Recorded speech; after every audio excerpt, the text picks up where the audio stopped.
for individuals like ourselves, we're all unique individuals in this room, then it has some promise, some hope. Because there are a lot of churches that don't make room for individuality, for the individual voice. And that's real important. That's real important. Everybody has their gifts, and our gifts may be very small. Donnie Blassingame was baptized here the other day, and his statement was enormously moving. He found this pen on campus, and he instructed me, who I saw on the street. How did I run across him on the street? I don't know. But he told me to give this to Rebecca as a thanks, as a token for her reading his confession before our church. See? So it's a beautiful pen. He recognized she should have it, not him.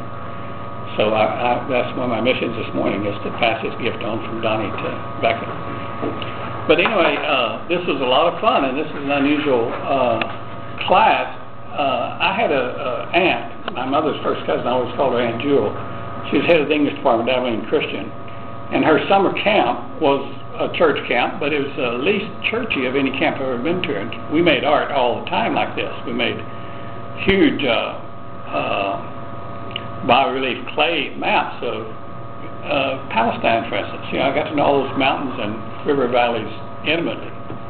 And we had minstrel shows. I was the interlocutor. We had our inmen. We sang Stephen F. Foster songs.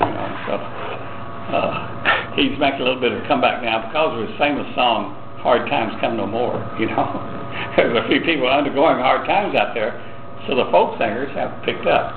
So this is my sort of folk singer type. Joan Baez was certainly a strong influence on me, and I think of her great song, the French folk song, goes way back in time, Plaisir d'amour. The joy of love is but a moment long, and the pain of love endures the whole life through.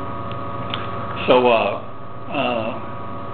so those are some of the main things. Again, this is one of the most religious paintings here, and I really am moved by it.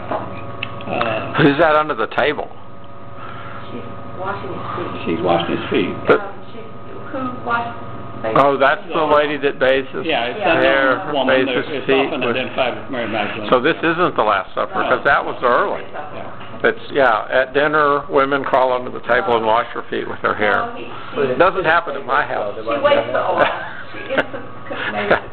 Ralph Waldo Emerson, one of our few original or just to get it all in there. He gave a speech at Harvard, Joe Emerson, in which he recommended foot washing over baptism to keep us humble, and he was never invited back to Harvard after that speech. I like that idea. Yeah. So, I think there you are. As far as what we might try something to do is have a real foot washing ceremony here, and we'll.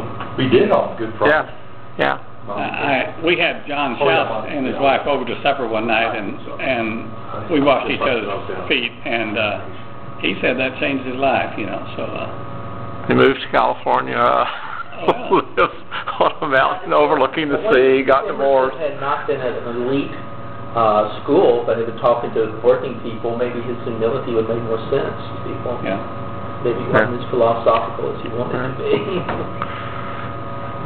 So anyway, I could talk about many of those ideas anymore, but I like the ideas that come from Adam of that collapse of time and space. And I've never really bought the Big Bang Theory, Adam, because if you can't imagine the singularity that preceded the Big Bang, you can't imagine the Big Bang. And I think that there